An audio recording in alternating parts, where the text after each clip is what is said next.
What happens when a prince's royal facade crumbles on live television, revealing the entitled brat underneath? Tonight, we're diving into the explosive confrontation between Prince Harry and Stephen Colbert that left audiences stunned and producers scrambling. This isn't your typical celebrity interview gone wrong. This is a masterclass in how privilege and arrogance can destroy a career in real time. Make sure to subscribe and drop a comment below because this story gets wilder with every word exchanged. The Late Show with Stephen Colbert was supposed to be another softball interview for Prince Harry, another chance to play the victim and promote his latest tell-all project. The producers had briefed Colbert's team about keeping things light, focusing on Harry's charitable work and his new life in California. What they didn't expect was for their guest to arrive with a chip on his shoulder the size of Buckingham Palace. From the moment Harry walked onto the set, something felt off. The usual pre-show pleasantries were strained, with Harry barely acknowledging the production staff who greeted him. Makeup artists later described him as dismissive and rude, constantly checking his phone and making snide comments about American television standards compared to the BBC. "You know, we do things differently where I come from," Harry had muttered to a sound technician adjusting his microphone. "This whole setup seems rather amateur for what's supposed to be a prestigious show." The technician, a veteran of 20 years in television production, simply nodded professionally while internally rolling his eyes. Word of Harry's attitude quickly spread through the backstage crew, setting an uncomfortable tone before the cameras even started rolling. When Colbert emerged from his dressing room for the standard pre-interview chat, he found Harry pacing in. The green room clearly agitated about something. "Your Royal Highness," Colbert began with his trademark diplomatic charm, "how are we feeling about tonight?" "It's just Harry now," came the sharp reply. "And I'm feeling like I should have stayed home. This whole American late-night thing is beneath what I'm used to. Back home, journalists actually prepare intelligent questions." Colbert's eyebrows raised slightly, but his professional smile never wavered. "Well, I can assure you we've done our homework. We're looking forward to a great conversation." "We'll see about that," Harry responded coldly, not bothering to make eye contact. The studio audience was electric with anticipation as the show began. Colbert delivered his opening monologue with his usual wit and energy, building up to the big guest introduction. "Ladies and gentlemen, please welcome Prince Harry, Duke of Sussex." Harry walked out with a forced smile that didn't reach his eyes, waving mechanically to the crowd. The applause was enthusiastic, but observant viewers could sense the tension in his body language as he took his seat across from Colbert. "Prince Harry, welcome to the show," Colbert began warmly. "It's wonderful to have you here in New York." "Thank you for having me, Stephen," Harry replied, his tone already carrying an edge. "Though I have to say, the security arrangements getting here were absolutely chaotic. In Britain, we handle these things with much more sophistication." Colbert chuckled, thinking it was a joke. "Well, welcome to the Big Apple, where chaos is part of the charm. Now, let's talk about your new documentary project. You're exploring mental health awareness, which is incredibly important work." "Yes, well, it's work that actually matters," Harry said, his voice taking on a condescending tone. "Unlike most of what passes for entertainment in this country. I'm trying to educate people about real issues, not just provide mindless distraction." The audience shifted uncomfortably. Colbert's smile tightened almost imperceptibly. That's great. Education and entertainment can certainly coexist. Speaking of education, you've been quite vocal about your experiences growing up in the royal family." "Vocal?" Harry's voice rose slightly. "I've been telling the truth, Stephen. Something that seems to be in short supply in traditional media, especially here in America, where everything is sanitized and corporate approved." "Well, we try to keep things honest here," Colbert replied, maintaining his composure. "Your truth has certainly resonated with many people, but some critics have suggested that repeatedly sharing private family moments might be challenging for those family relationships." Harry's eyes flashed with anger. Critics? You mean the same media establishment that hounded my mother to death? The same system that protects the institution at the expense of actual human beings? Those critics? The tension in the studio was now palpable. Audience members exchanged glances, unsure if this was part of the show or genuine conflict unfolding. Before their eyes. I think we can all agree that media responsibility is important, Colbert said carefully. But surely there's value in hearing different perspectives, including from your family members who might have different memories of the same events. Different memories? Harry laughed bitterly. You mean their version of events that conveniently protects their precious reputation? Stephen, I lived through these experiences. I know what happened to me. I don't need anyone, especially not American television hosts, questioning my lived experience. The studio fell silent except for the hum of cameras. Colbert's professional mask was beginning to slip, his jaw tightening as he processed the insult. I'm not questioning your experience, Harry. I'm simply suggesting that complex family dynamics often have multiple sides. Multiple sides, Harry repeated mockingly. How very diplomatic of you. Tell me, Stephen, when you interview other guests who've survived trauma, do you suggest they consider their abuser's perspective too? The audience gasped audibly. Several people in the front row looked genuinely shocked at the accusation implicit in Harry's words. Colbert's hands gripped his desk, his knuckles whitening as he struggled to maintain professional decorum. That's quite an accusation, Colbert said slowly. Are you saying your family abused you? I'm saying that emotional manipulation, gaslighting, and systematic isolation are forms of abuse. Yes, Harry shot back. But I suppose in your comfortable American bubble, you wouldn't understand the complexities of institutional oppression. My comfortable bubble? Colbert's voice carried a warning edge now. Harry, you're sitting here as one of the most privileged people on the planet, lecturing me about oppression while you live in a $16 million mansion in Montecito. Privilege? Harry's voice cracked with indignation. You think being born into a system that treats you like property is privilege? You think having every moment of your childhood scrutinized and controlled is privilege? I think having access to the best education, health care, housing, and opportunities that money can buy, while millions struggle to make ends meet, might qualify as privilege. Yes, Colbert replied, his diplomatic facade finally cracking. Harry's face flushed red with anger at Colbert's words about privilege. He leaned forward in his chair, pointing an accusatory finger at the host. Don't you dare lecture me about privilege when you sit here every night making jokes about people's pain for your own profit. At least I'm using my platform to actually help people. Help people? Colbert's voice rose slightly, his famous composure finally starting to crack.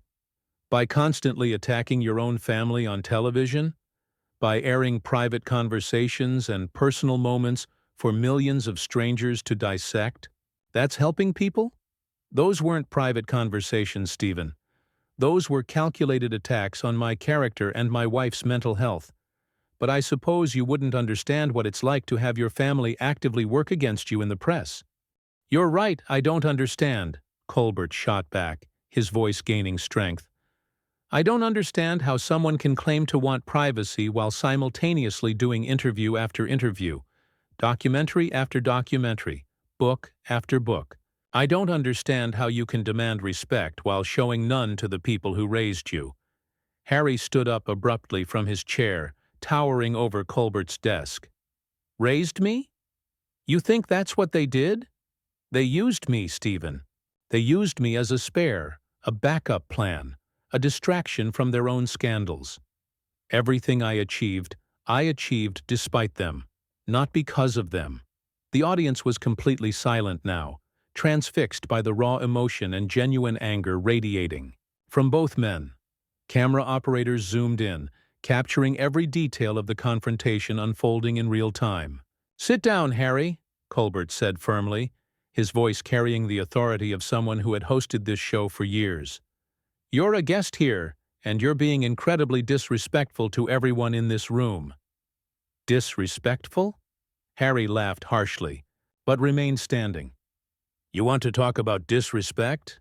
How about spending an entire interview questioning my truth, my experiences, my pain? How about treating me like some petulant child instead of a grown man who's been through trauma? I've been treating you like a guest who came on my show to have a conversation," Colbert replied coldly. "But if you want to act like a petulant child, I'm happy to treat you like one. Sit down." "Don't tell me what to do," Harry snapped. "I'm not one of your American celebrities who'll dance for your entertainment. I have a title. I have a lineage that goes back centuries. I deserve better than this amateur hour production." The studio erupted in murmurs and shocked whispers. Colbert's face darkened as he processed the insult to his show, his crew, and his country. "Your title? Your lineage? Harry, you gave up your royal duties. You moved to America. You wanted to be treated like everyone else, remember?" "I wanted to be treated with basic human dignity," Harry shot back. "Something that seems to be in short supply in American media. You're all the same, vultures feeding on other people's stories for your own gain." "Vultures?" Colbert stood up from behind his desk now, matching Harry's aggressive posture. "You're calling me a vulture? You've made millions selling your family's secrets to the highest bidder. You've turned your personal relationships into a commodity. And you're calling me a vulture?"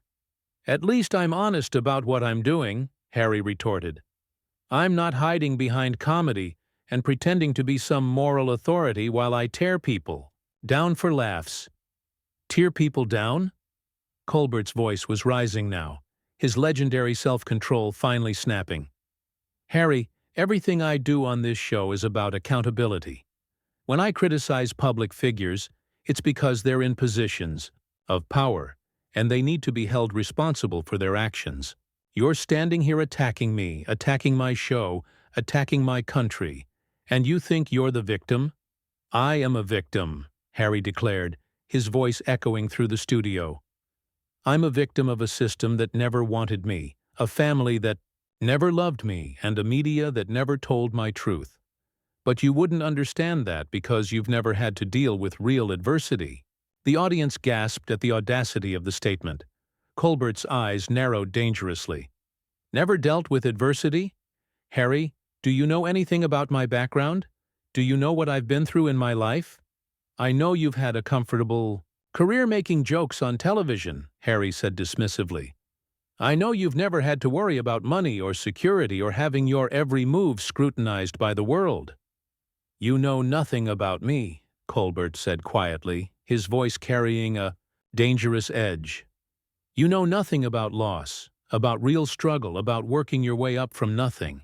You were born into wealth and privilege, and you're standing here lecturing me about adversity. Wealth and privilege." Harry's voice cracked with emotion. "You think watching your mother die because of media harassment is privilege? You think being told your entire life that you don't matter, that you're just the spare, is privilege?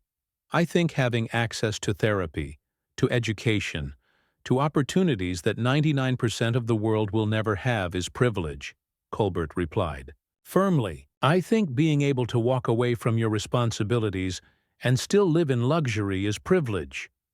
I think being able to profit from your pain while others suffer in silence is privilege." Harry's face contorted with rage. "How dare you minimize my trauma? How dare you sit there and act like my pain doesn't matter because I had money? Pain is pain, Stephen. Trauma is trauma. Money doesn't protect you from emotional abuse."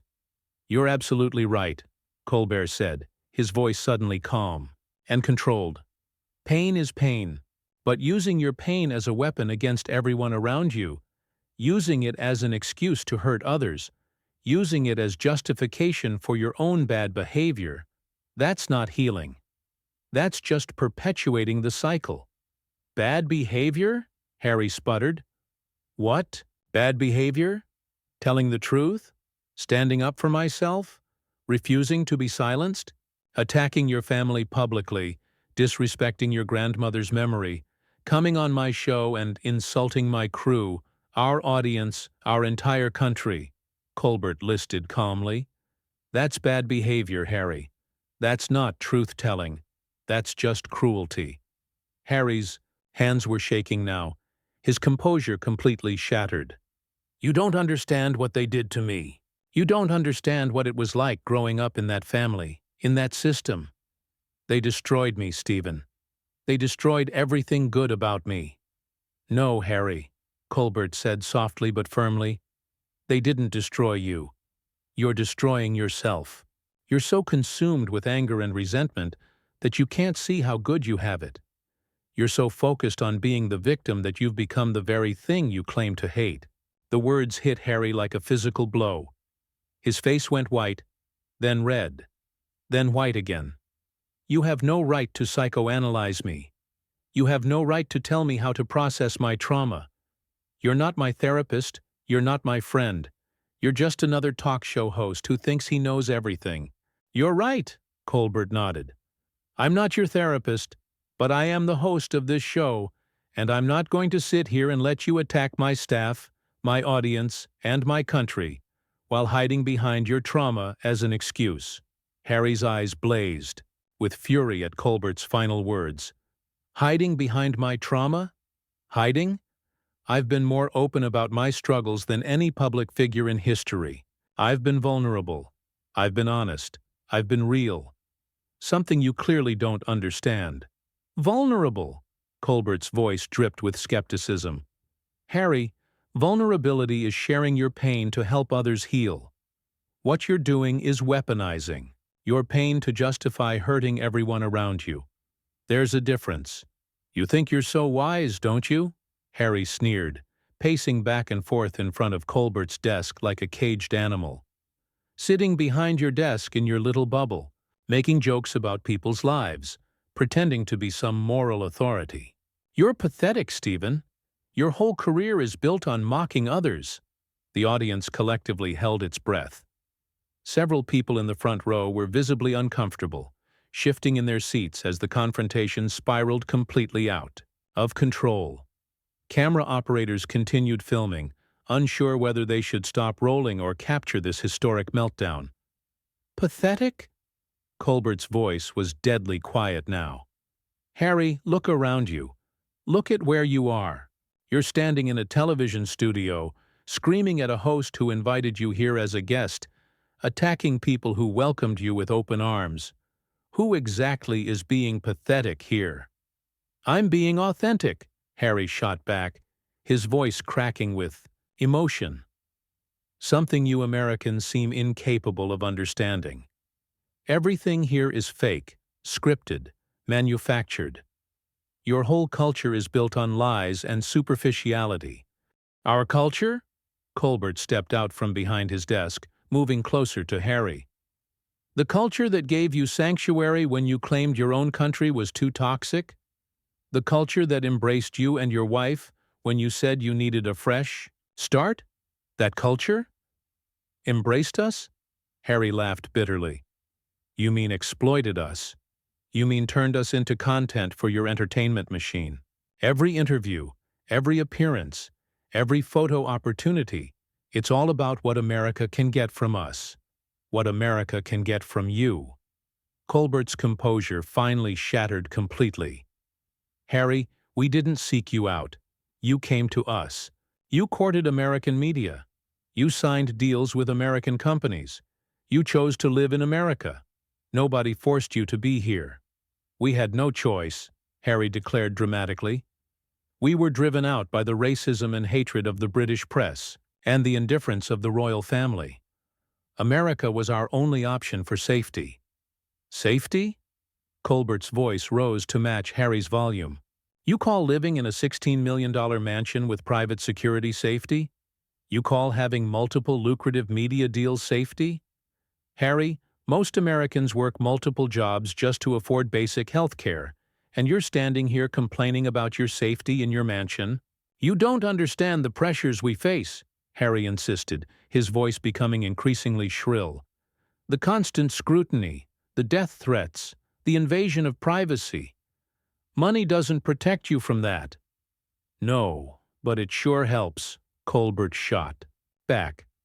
And you know what else helps? Not constantly putting yourself in the spotlight. Not doing interview after interview, documentary after documentary. If you want privacy, try being private. Harry's face turned an alarming shade of red. How dare you tell me how to live my life? How dare you suggest that I should just disappear and let them win? I have a voice, I have a platform, and I'm going to use it whether you like it or not. Use it then, Colbert said coldly. But don't use it here. Not on my show. Not while disrespecting my crew, my audience, and everything we stand for. Are you threatening me? Harry stepped closer to Colbert, his fists clenched at his sides. Because I am still a prince, Stephen. I still have connections. I still have influence. You don't want to make an enemy of me. The studio fell into stunned silence. Even the camera operators stopped adjusting their equipment, frozen by the implicit threat hanging in the air. Colbert stared at Harry for a long moment, then slowly shook his head. There it is, Colbert said quietly. The real Prince Harry. Not the victim, not the truth-teller, not the humanitarian. Just another entitled rich kid threatening people when he doesn't get his way. I am not entitled, Harry snarled. I've earned everything I have through pain and sacrifice. You've earned nothing, Colbert replied with devastating calm. You were born into wealth and privilege. You were given opportunities most people can only dream of. And when those opportunities came with responsibilities you didn't like, you walked away. That's not earning anything. That's just quitting. Harry's composure completely evaporated. Quitting? I left a toxic environment to protect my family. I chose love over duty, authenticity over facade. That takes courage, something you clearly lack. Courage? Colbert laughed harshly. Harry, courage is staying and fighting to make things better. Courage is using your privilege to help others instead of just helping yourself. Courage is admitting when you're wrong instead of blaming everyone else for your problems. I don't have to listen to this, Harry declared, moving toward the edge of the stage. I don't have to sit here and be lectured by some comedian who thinks he's a journalist. You're right, Colbert said, his voice carrying the authority of someone who had finally reached his limit. You don't have to listen to this. In fact, I think it's time for you to leave. Harry stopped dead in his tracks, spinning around to face Colbert with disbelief written across his features. Excuse me. You heard me, Colbert said firmly. This interview is over. I'm asking you to leave my show. You can't kick me off, Harry sputtered. I'm Prince Harry. I'm your guest. This is unprecedented. Unprecedented? Colbert smiled grimly. So is having a guest attack my crew insult. My audience threaten me personally and show complete disrespect for everything we do here. Security, please escort His Royal Highness to the exit. 2 large security guards appeared at the edge of the stage, moving slowly but purposefully toward Harry. The prince looked around wildly, as if expecting someone to intervene on his behalf, but found only hostile stares and disappointed faces. This is outrageous, Harry protested, as the security guards flanked him. This is exactly the kind of treatment that drove us from Britain. The same disrespect, the same refusal to acknowledge our truth. Your truth? Colbert called out as the guards began escorting Harry toward the wings.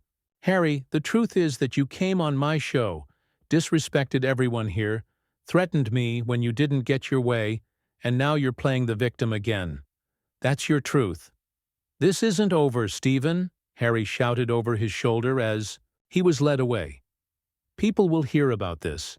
They'll know how you treated me, how Americans really feel about authenticity and courage. I'm sure they will, Colbert replied calmly, straightening his tie and returning to his desk. In fact, I'm counting on it. As Harry disappeared into the wings, still protesting loudly about injustice and disrespect, Colbert turned back to his stunned audience. The studio remained eerily quiet for several seconds before he spoke again. "Ladies and gentlemen," Colbert said with his trademark composure fully restored, "I apologize for what you just witnessed. This is not how we normally conduct interviews on The Late Show, but sometimes people show you exactly who they are, and when they do, you have to believe them." The audience erupted in thunderous applause, giving Colbert a standing ovation that lasted several minutes. Backstage, Harry could be heard arguing with producers and security staff, his voice growing more distant as he was escorted from the building. And that, folks, is how a prince's mask slipped completely off on live television, revealing the entitled, petulant man-child underneath. What started as a routine promotional interview became a masterclass in how privilege and victimhood can corrupt someone's character entirely.